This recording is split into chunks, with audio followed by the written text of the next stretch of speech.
Bismillahirrahmanirrahim. Assalamu alaikum everyone. My name is Tamia Tehseen, PMC number 11. आज के session को start करने से पहले एक दो बातें हैं, एक दो पॉइंट्स है, वो मैं आप सबको कहना चाहूँगी. पॉइंट नंबर 1 इज़ कि इस सेशन को स्टार्ट करने से पहले आप लोग क्या करें कि अपने पास copy, pencil, register, ball point कुछ भी पकड़ लें, सो दैट कि जो भी कोई इंपॉर्टेंट पॉइंट्स हैं वो आप सब लोग नोट कर सकें.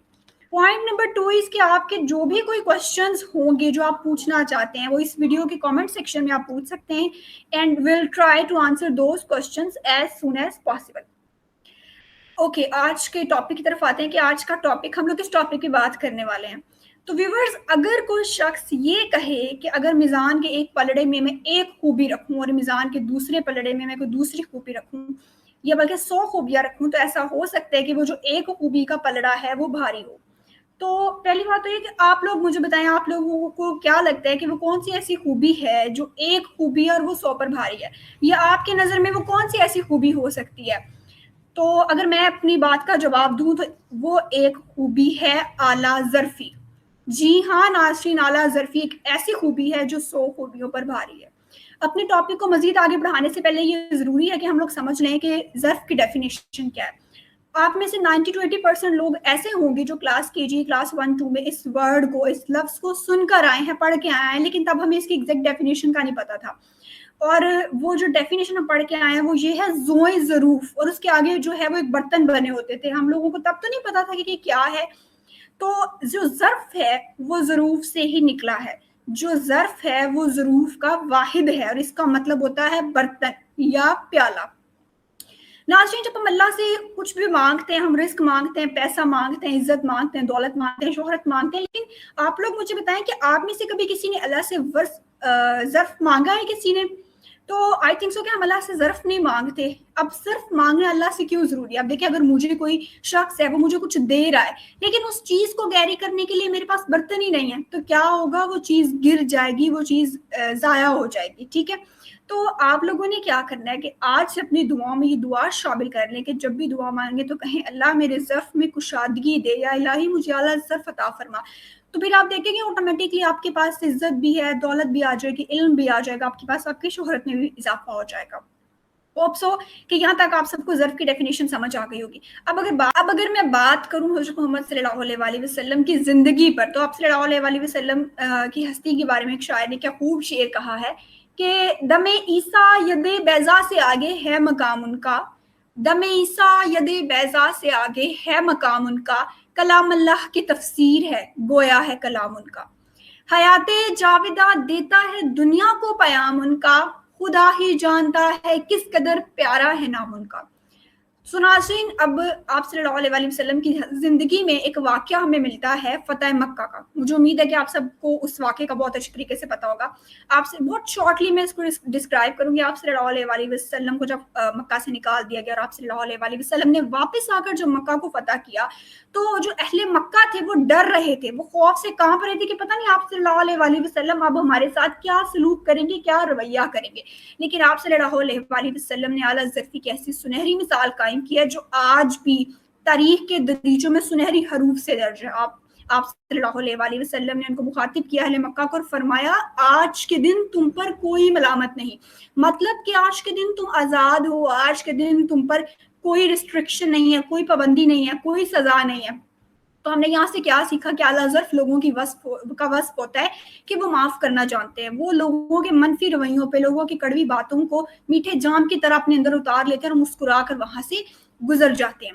अब एक और यहाँ पर सवाल है कि अगर कोई पूछे कि आला ज़र्फ़ी की कोई अहमियत है, तो उसका आंसर है जी हाँ, बिल्कुल आला ज़र्फ़ी की बहुत ज़्यादा अहमियत है. क्यों? क्योंकि हम अपनी ज़िंदगी में, अपनी रोज़मर्रा की जो लाइफ है उसमें अपने ज़र्फ़ से ही कोई इंसान पहचाना और परखा जाता है. किस शख्स का ज़र्फ़ कितना बुलंद है, किसी शख्स का ज़र्फ़ कितना बुलंद है, जितना उसका ज़र्फ़ बुलंद होगा उतनी उसकी इज़्ज़त और एहतराम में इज़ाफ़ा होगा, उतना ही ज़्यादा लोगों का उसके गिर्द एक झुरमट लगा रहेगा, उतने ही लोग उसको याद करेंगे. और नाज़रीन, ये आला ज़र्फ़ हज़रात ही होते हैं जो अपनी उस आला ज़र्फ़ी से बहुत कुछ सीख जाते हैं और बहुत कुछ सिखा जाते हैं, और फिर दुनिया की इस पूरी जो हमारी कायनात है ये उनको याद करती है. किन नामों से? शाह अब्दुल लतीफ़ पटाई, बाबा बुल्ले शाह, बहाउद्दीन ज़िक्रिया, इस तरह के बहुत सारे नाम हैं, एक पूरी लिस्ट है हमारे पास। फिर हम लोग ऐसे लोगों को रहती दुनिया तक इन नामों से याद करते हैं।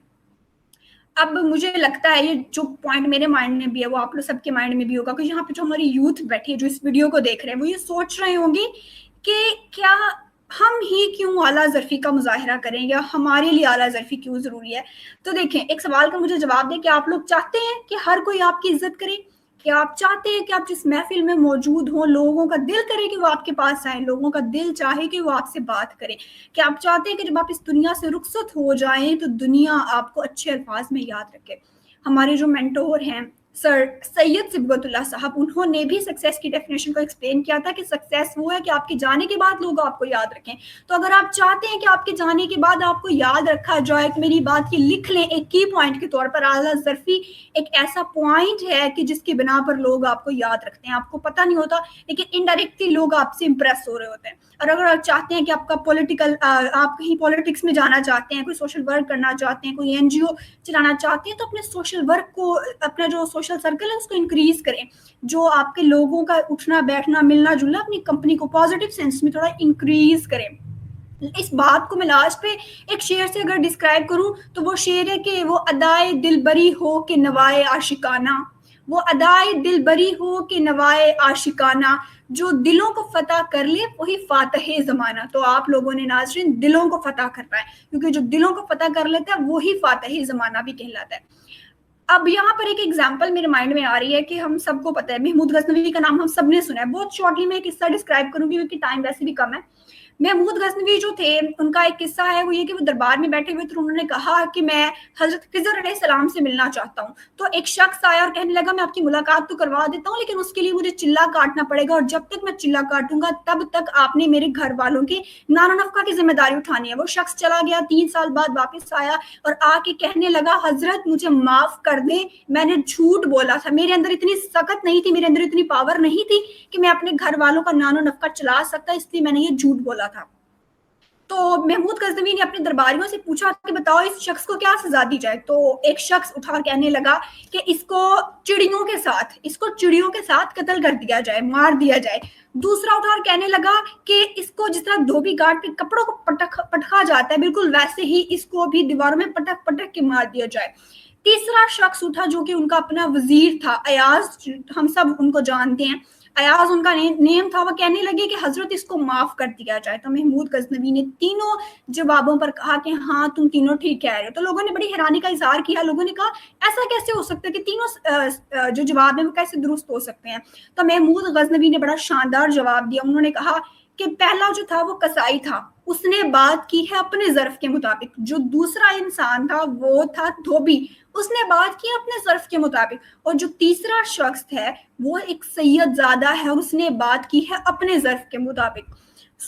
हमारी नौजवान को, हमारी यूथ को, देखने वालों को एक ही मैसेज है कि अब आप पे डिपेंड करता है कि आप लोगों ने किस किस्म के ज़र्फ का मुजाहरा करना है। और एक और इस आला ज़रफ़ी से ही रिलेटेड एक बड़ा इंपॉर्टेंट पॉइंट है जो कि आई थिंक सो बहुत इंपॉर्टेंट है जिसको डिस्कस करना यहाँ पे, वो ये है कि आला ज़र्फ़ बना कैसे जाए, आला ज़र्फ़ बनने के लिए क्या चीज़ ज़रूरी है। तो अगर मैं इसको एक शेर में डिस्क्राइब करूँ, वो शेर कुछ यूँ है कि जो आला ज़र्फ़ होते हैं हमेशा झुक के मिलते हैं, सुराही सिर निगू होके भरा करती है पैमाना। अगर आप चाहते हो कि आला ज़र्फ़ बनो तो अपनी मैं को ख़त्म कर दो, सेल्फ ऑब्सेशन को ख़त्म कर दो। अब हमारी जो जितने भी मसले हैं ना इस दुनिया में वो हमारी अना के मसले हैं। होता क्या है कि कामयाबी के सब दरवाजे आपको खुले हुए नहीं मिलते। कामयाबी के कुछ दरवाजे ऐसे होते हैं कि जहां से आपको नीचे से रींग के जाना पड़ता है। तो ये आप पे डिपेंड करता है कि आपने कामयाबी के सारे दरवाजे अबूर करने हैं या अपनी अना के झंडे और अपनी जिद के झंडे तले वहीं पे खड़े रहना है। ये अब आपके ऊपर है। और उसके बाद एक बड़ी यहाँ पे मुझे एक एग्जाम्पल याद आ रही है कि जिसका जैसा ज़र्फ होता है वो इंसान वैसा ही होता है। वो कोई भी बात हो वो उसको वैसे ही इंटरप्रेट करता है। जैसा कि अगर बारिश है, बारिश सांप के ऊपर का अगर बारिश के कतरा गिरता है या सीपी के ऊपर बारिश का एक कतरा गिरता है तो सीपी क्या करती है, उस बारिश के कतरे से वो मोती बना लेती है, बेशकीमती मोती। जबकि जो सांप है उसके ऊपर जब बारिश का कतरा गिरता है तो वो उससे जहर बना लेता है। तो ये आप पर डिपेंड करता है। कोई तीसरा इस प्रोसेस में कोई मुदाखलत नहीं रखता। हम किसी तीसरे को ब्लेम नहीं कर सकते, हम अपनी गवर्नमेंट को ब्लेम नहीं कर सकते। ये अब आपने खुद अपनी सेल्फ एवेल्युएशन करनी है और खुद से डिटरमिन करना है कि आपने बेशकीमती मोती बनना है یا آپ نے یہاں پہ جو ہے وہ زہر بننا ہے. اب یہاں پہ ہم لوگ جو کہ اعلیٰ ظرفی کی بات کر رہے تھے، ایک اور بڑا مین پوائنٹ ہے وہ ہے کم ظرفی، کیونکہ اعلیٰ ظرف جہاں پہ آتا ہے وہاں پہ کم ظرف کا نام بھی اکثر لیا جاتا ہے. تو پوائنٹ یہ ہے کہ کم ظرف کی پہچان کیا ہے، کم ظرف کو کیسے پہچانا جائے. تو حضرت واصف علی واصف کہتے ہیں وہ شخص جو اپنے منہ سے اپنی تعریف کرنے پر مجبور ہو جائے وہ کم ظرف ہے. کیوں؟ کیونکہ جو کم ظرف انسان ہوتا ہے نا وہ اس کی کوئی تعریف نہیں کرتا. جو اعلیٰ ظرف انسان ہوتا ہے اس کے ارد گرد ایسے لوگ ہوتے ہیں جو ہر ٹائم اس کی تعریف کرتے ہیں. تو ایک اعلیٰ ظرف انسان کو ضرورت ہی نہیں پڑتی وہ اپنی تعریف خود کر سکے. تو ایک جو کم ظرف انسان ہوتا ہے وہی اس چیز کا شکار ہوتا ہے، اور آپ لوگوں نے اس چیز سے بچنا ہے، اس چیز سے جتنا ہو سکے بچیں. ابھی کم ظرف کی بات ہو رہی ہے، اعلیٰ ظرفی کی بات ہو رہی ہے، تو ایک شعر جو ہے وہ میرے مائنڈ میں آ رہا ہے، وہ یہ ہے کہ باتوں باتوں میں خرافات پہ آ سکتا ہے، باتوں باتوں میں خرافات پہ آ سکتا ہے، جو بھی کم ظرف ہو اوقات پہ آ سکتا ہے. اتنا مغرور نہ بن، سامنے تاریخ بھی رکھی ہے. اتنا مغرور نہ بن، سامنے تاریخ بھی رکھی ہے، دینے والا بھی خیرات پہ آ سکتا ہے. مجھے امید ہے کہ اس شعر کے میننگز بہت اچھے طریقے سے آپ سب پہ واضح ہو چکے ہوں گے. اور ایک اور سوال ہے، وہ سوال یہ ہے کہ ہم لوگ کسی کم ظرف سے کیسے بچیں، یا اگر کبھی ہمارے ارد گرد نیگیٹیوٹی ہو، کوئی کم ظرف انسان سے ہمارا سامنا ہو جائے تو اس سے کیسے بچیں. تو اسے بچنے کے 3 طریقے ہیں. سب سے پہلے کہ اگر کسی کم ظرف سے سامنا ہو جائے تو خاموشی کے ساتھ چپ کر کے سائڈ سے گزر جائیں. Point number 2 is detox your self. خود کو صاف کرے، اپنے دل و دماغ کو صاف کرے، اپنے جو قلبی ملان ہے اس کو صاف کریں. پوائنٹ نمبر 3 از اعلیٰ ظرفوں کی محفل میں اٹھنا بیٹھنا شروع کر دیں. کیوں؟ کیونکہ جو پیالے میں ہوتا ہے نا وہی باہر چھلکتا ہے. اعلیٰ ظرفوں کی محفل میں بیٹھیں گے تو ہو سکتا ہے ان کے پیالے سے جو کوئی 2 بوند ارک گرے، جو 2 بوند رحمت کی گرے، وہ آپ پر بھی برس جائے اور اس طرح آپ کا بھی بھلا ہو جائے. اور ایک اور چیز، جو اعلیٰ ظرف انسان ہوتے ہیں نا وہ کسی بھی سچویشن کو اس طرح سے ہینڈل کرتے ہیں کہ پھر تاریخ میں ان کے نام یاد رکھے جاتے ہیں، اور ان کے نام لیوا رہتی دنیا تک ان پر جان نثار کرنے کے لیے تیار رہتے ہیں. جیسا کہ کبھی دیکھا ہے آپ نے، اگر ایک ہاتھ میں ہمارے 5 کا نوٹ ہو اور ایک ہاتھ میں 5 کا سکہ اور دونوں کو نیچے گرایا جائے تو کس کی آواز آتی ہے؟ بالکل سکے کی آواز آتی ہے، نوٹ آواز نہیں کرتے. آپ نے بھی نوٹ بننا ہے، اپنی ویلیو بنانی ہے. اس کو اگر میں ایک شعر میں ڈسکرائب کرنا چاہوں تو وہ شعر جو تھا وہ کچھ اس طرح تھا، کیونکہ کم ظرفی کی بات ہو رہی ہے نا، کم ظرفی میں اعلیٰ ظرفی کی بھی بات ہو رہی ہے، اور اعلیٰ ظرفی کی جہاں پہ بات ہو رہی ہے وہاں پہ یہ بات بھی ہو رہی ہے کہ جو کم ظرف ہوتا ہے وہ سچویشن کو کیسے ڈیل کرتا ہے، جو اعلیٰ ظرف ہوتا ہے وہ بھی سچویشن کو کیسے ڈیل کرتا ہے. تو وہ شعر کچھ اس طرح ہے کہ عشق کی چوٹ تو پڑتی ہے سبھوں پر یکساں، عشق کی چوٹ تو پڑتی ہے سبھوں پر یکساں، ظرف کے فرق سے آواز بدل جاتی ہے. ظرف کے فرق سے آواز بدل جاتی ہے. آواز کیسے بدلنی ہے آپ نے، یہ باپ پہ ڈیپینڈ کرتا ہے. جو میرا سب سے لاسٹ ایک پوائنٹ ہے وہ ایک یہ ہے کہ اشفاق احمد صاحب نے ایک ایگزامپل دینا چاہوں گی. اشفاق احمد صاحب نے اپنی کتاب میں بڑی خوبصورت مثال دی. انہوں نے کہا کہ بیڈمنٹن کا، شاید بیڈمنٹن کا ہی تھا، مجھے ایگزیکٹلی بھی کنفرم نہیں ہے، بیڈمنٹن کا ایک میچ ہو رہا تھا. 2 خواتین فریق ایک دوسرے کے اوپوننٹ تھی، ایک سینئر تھی اور ایک جونیئر تھی. جو سینئر تھی اس کو بڑا خود پہ زوم تھا، بڑا مان تھا کہ میں تو جیت جاؤں گی، میں تو یہ میں تو وہ. اور جو ایٹ دی اینڈ کیا ہوا کہ جو جونیئر تھی وہ جیت گئی اور جو سینئر تھی وہ ہار گئی، اور اپنے شکست کے غم میں وہ جو سینئر تھی وہ رونے لگی. تو اس جونیئر نے بڑا اعلیٰ ظرفی کا مظاہرہ کیا. اس جونیئر نے کیا کیا، جو اس کا کپ تھا، جو اس کو ملا تھا، اس کی جیت کی علامت تھا، اس نے اس کو سائڈ پہ رکھا اور جا کے اس اپنی سینئر کو گلے لگا لیا. اس کو گلے لگایا. یہ کس چیز کی ایگزامپل ہے؟ اگر وہ چاہتی تو اپنی اس جیت کا جشن منا سکتی تھی، لیکن اس نے ایسا نہیں کیا. اس نے چند لمحات کے لیے اپنی جیت کو سائڈ پہ رکھ کر جو سامنے والی کم ظرف اس کی اوپوننٹ تھی اس کے ساتھ وہ جا کے کھڑی ہو گئی. اس سے کیا مثال ملتی ہے؟ اس سے ہمیں کیا ایگزامپل، ہمیں آپ مجھے بتائیں کہ آپ اس ایگزامپل کو کس طرح سے انٹرپریٹ کرتے ہیں اور آپ لوگ اس ایگزامپل سے کیا کشید کریں گے. یہ اشفاق احمد صاحب کی بڑی خوبصورت ایگزامپل ہے.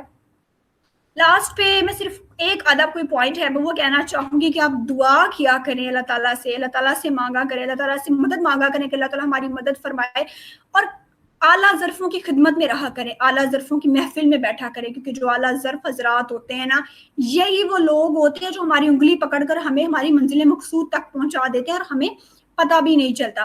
اپنے اس سارے سیشن کو اگر میں لاسٹ پوائنٹ پہ کچھ ایک شارٹ پیراگراف میں اس کو میں کمپریس کروں تو وہ کچھ یوں ہے کہ کم ظرفوں پہ کہاں جچتی ہے قبائے سکندری، کم ظرفوں پہ کہاں جچتی ہے قبائے سکندری، आला ज़र्फ ही तो हैं जो हर दौर में जिंदा हैं. अब इट डिपेंड्स ऑन यू कि आपने हर दौर में जिंदा रहना है या मनो मट्टी तले दब जाना है जहां कोई भी आपका नाम नहीं याद रखेगा. Thank you so much everyone. Allah Hafiz.